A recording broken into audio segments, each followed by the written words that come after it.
तुमने 370 हटाया, मुसलमान खामोश बैठा। तुम ट्रिपल तलाक बिल लाते हो, मुसलमान खामोश बैठा।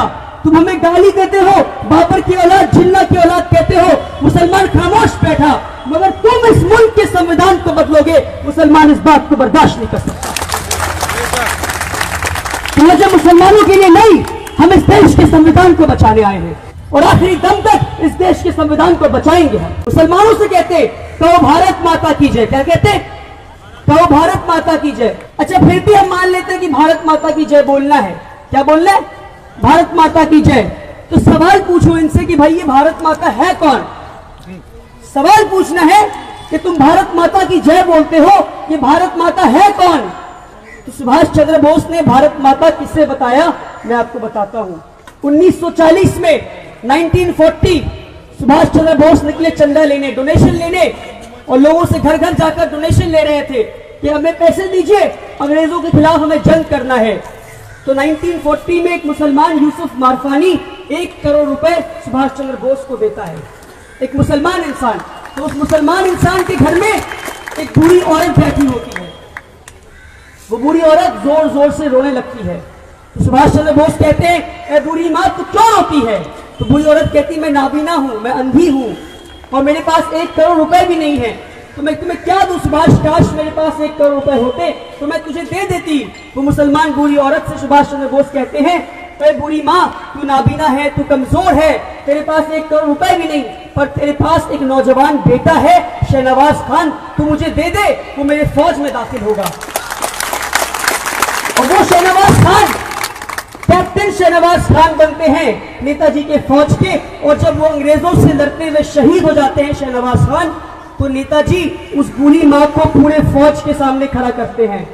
शहनवाज खान की माँ को पूरी फौज के सामने खड़ा करते हैं और कहते हैं कि हिंदुस्तान की फौज, तुम में से जिसने भी भारत माँ को नहीं देखा, इस बूढ़ी माँ को देख लो, ये है भारत माता। आज तुम मुसलमानों से कहते हो भारत माता की जय बोलो, कहते हो जय श्री राम बोलो। जय श्री राम के नाम पे लोगों को डरा रहे हो, राम का नाम बदनाम कर रहे हो तुम, राम के नाम पे लोगों को डरा रहे हो। यकीन माने आज कई लोग जय श्री राम सुनते डर जाते हैं, जय श्री राम सुनते डर जाते हैं। ये हिंदुस्तान है या रिच हिंदू कल्चर है, इस कल्चर को बिगाड़ने की कोशिश ना करो, बल्कि होना तो ऐसा चाहिए था। अगर तुम राम प्रेमी होते तो राम का नाम सुनते बच्चा बच्चा के चेहरे पे मुस्कान आ जानी चाहिए थी। तुम राम प्रेमी नहीं, तुम राम विरोधी हो। राम हमारे दिल में बसते हैं, हमें राम के कैरेक्टर से मोहब्बत है। और कहते हो तुम राम प्रेमी हो, तुम मक्कार हो, तुम राम प्रेमी नहीं हो सकते। राम ने अपना सत्ता छोड़ दिया, वनवास चले गए थे, और तुम सत्ता पाने के लिए न जाने कितने लाशों पे खड़े हो। राम सच्चाई का प्रतीक है, राम सच्चाई का प्रतीक है, और नरेंद्र मोदी से बड़ा झूठा इस दुनिया में कोई नहीं। कहते हो तुम राम प्रेमी हो, तुम राम विरोधी हो। एक बार मैं आचार्य प्रमोद कृष्णम के साथ बैठा था। मैं कहता हूं आचार्य जी, आप भी हिंदू, मोदी भी हिंदू, आप भी हिंदू, मोदी भी हिंदू, तो आप दोनों में क्या फर्क है? तो आचार्य जी कहते हैं, मैं असली हिंदू हूं और ये दुकानदार है जो दुकान चला रहा है। तो ये लोग फ्रॉड हैं, ये लोग दुकानदार हैं जो अपनी दुकान चला रहे हैं, और हमें हिंदुस्तानियों को मिलकर इनकी दुकान को बंद करना होगा। करेंगे? गीता का एक श्लोक है, वसुदेव कुटुंबकम। अभी हमारे योगी जी ने पढ़ा उस श्लोक को। इस श्लोक का क्या मतलब है? अपनी कितनी प्यारी किताब है गीता, कितना प्यारा ये श्लोक है। इस श्लोक का मतलब है the whole world is one family. पूरी दुनिया एक परिवार है, पूरी दुनिया एक परिवार है। ये गीता कहता है, कितनी प्यारी बात। अगर गीता कहता है पूरी दुनिया एक परिवार है, तो क्या हिंदू मुस्लिम एक परिवार नहीं?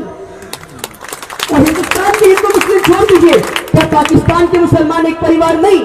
ये मैं नहीं कह रहा कि पाकिस्तान के मुसलमान हमारे परिवार हैं, मैं नहीं कह रहा, ये गीता कह रहा है, और मैं गीता को मानता हूं, और इसलिए मैं भी कह रहा हूं कि पाकिस्तान के मुसलमान हमारे परिवार, हिंदुस्तान के मुसलमान हमारे परिवार, बांग्लादेश के मुसलमान हमारे परिवार, बल्कि पूरी दुनिया हमारी परिवार है। ये गीता कहता है।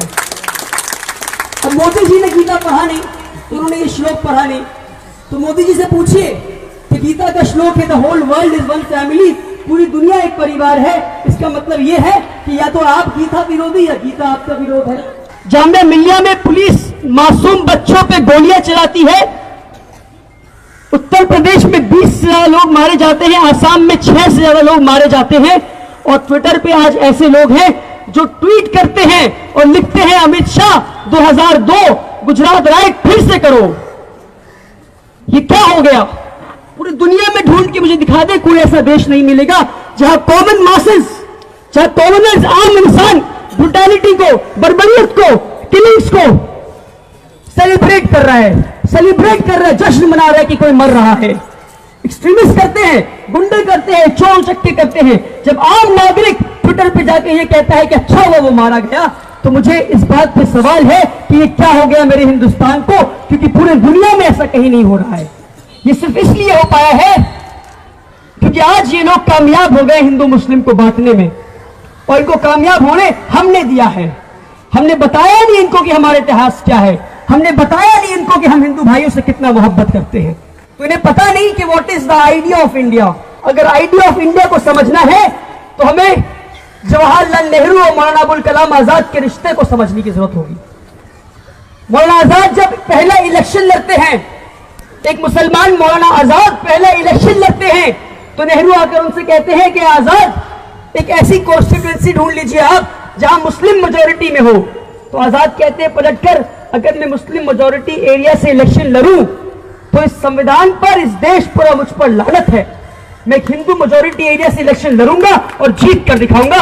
And this is the idea of India. ऐसे आज मैं आपसे पूछता हूं, क्या मौलाना अबुल कलाम आजाद अगर आज 2019 में होते ये बात कह पाते? नहीं, because they have changed the idea of India. ये न्यू इंडिया की बात करते हैं। हमें न्यू इंडिया नहीं चाहिए, हमें पुराना इंडिया ही चाहिए जो था हमारा। हमें एक प्रोग्रेसिव इंडिया चाहिए, हमें न्यू इंडिया नहीं चाहिए। हमारा पुराना इंडिया बहुत अच्छा है। अगर आपको आइडिया ऑफ इंडिया समझना है तो आपको राम प्रसाद बिस्मिल और अशफाकुल्लाह खान के रिश्ते को समझने की जरूरत है। 19 दिसंबर 1927 में अशफाकुल्लाह खान और राम प्रसाद बिस्मिल को फांसी की सजा सुना दी गई। एक मुसलमान और एक हिंदू दोस्त को फांसी की सजा सुना दी गई।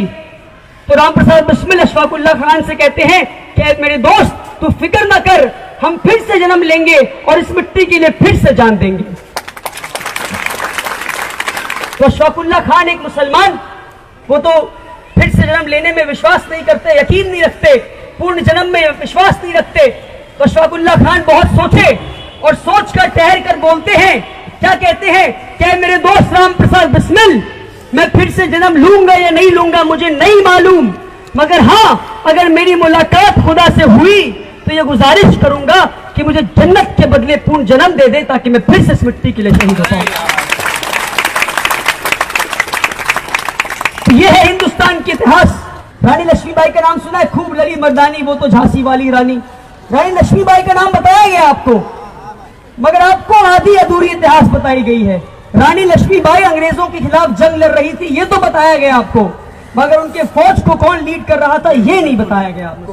उनके फौज को एक मुसलमान मीर बख्शी सली लीड कर रहे थे। जब मीर बख्शी सली, एक मुसलमान, रानी लक्ष्मीबाई की फौज अंग्रेजों के किले में पहुंचते हैं, तो रानी लक्ष्मीबाई कहती है कि मीर बख्शी सली, तू किले के दरवाजे के सामने खड़ा है, दरवाजा क्यों नहीं तोड़ता? तो मीर बख्शी सली कहते हैं कि दरवाजे की एक तरफ मस्जिद है, दूसरी तरफ मंदिर है, तो दोनों में से किसी एक को तोड़ना होगा। रानी बेझिझक कहती है कि ए मीर बख्शी सली, तू मंदिर को तोड़ दे पर जल्दी से दाखिल हो जा अंदर। तो मीर बख्शी सली की आंखों में आंसू आ जाती हैं और वो पलट कर अपनी फौज से कहते हैं कि ए मुसलमानों की फौज, तुम्हारी रानी ने तुम्हारे मस्जिद को बचाने के लिए अपने मंदिर को कुर्बान कर दिया। आओ हम अहद करते हैं, जब तक हमारे सांसों में सांस बचा है, हमारे जिस्म में लहू का आखिरी कतरा बचा है, हम अपनी रानी की रक्षा करेंगे, रक्षा करेंगे, रक्षा करेंगे। ये है हमारा इतिहास। रानी लक्ष्मीबाई शहीद हो जाती हैं। हमें बताया गया कि रानी लक्ष्मीबाई शहीद हो जाती हैं, पर उनके साथ कौन शहीद होते हैं, कौन एक और लड़की शहीद होती है, उनके बारे में नहीं बताया गया हमें। जब अंग्रेज फौज लौटते हैं तो वहां एक लाश नहीं बल्कि 2 लाशें मिलती है, 2 लाशें मिलती है। एक रानी लक्ष्मीबाई और दूसरी उनके सबसे करीबी दोस्त एक मुसलमान लड़की मंदिराबाई की लाश। तो ये बात आपसे छुपाई गई है, आपसे इतिहास छुपाई गई है। तो what is the idea of India? Rabindranath Tagore ने 2 लफ्जों में पूरा आइडिया ऑफ इंडिया लिख दिया, सिर्फ 2 लफ्जों में पूरा आइडिया ऑफ इंडिया लिख दिया। और जब भी मैं ये 2 सेंटेंस पढ़ता हूं, 2 लाइन पढ़ता हूं, मेरे रोंगटे खड़े हो जाते हैं। सुभाष चंद्र बोस लिखते हैं, where the mind is without fear and the head is held high। हम ऐसे देश में रहे जहां बेखौफ होकर रहे और सर उठाकर चल सके। क्या आज अपने देश में ये कर पा रहे? नहीं कर पा रहे हैं। आज हम खौफजदा होकर रह रहे अपने देश में, क्योंकि ये लोग आइडिया ऑफ इंडिया को बदलना चाहते हैं। अब मोदी जी कौन है? योगी जी कौन है? ये गोलवलकर के फॉलोअर्स हैं। उस गोलवलकर के जिसने एक किताब लिखी, बंच ऑफ थॉट्स। उस किताब में लिखता है कि जो हिटलर ने किया वो सही किया। और मोदी जी उस किताब के फॉलोअर हैं, गोलवलकर के फॉलोअर हैं। मोदी जी सावरकर के फॉलोअर हैं, जिसने 6 एपिक्स ऑफ हिस्ट्री में एक बात लिखी कि अगर सत्ता हासिल करने के लिए औरतों का बलात्कार करना हो तो तुम कर सकते हो। मोदी जी उस सावरकर के फॉलोअर हैं। इसलिए मैं कहता हूं कि जो हिटलर की चाल चलेगा वो हिटलर की मौत मरेगा।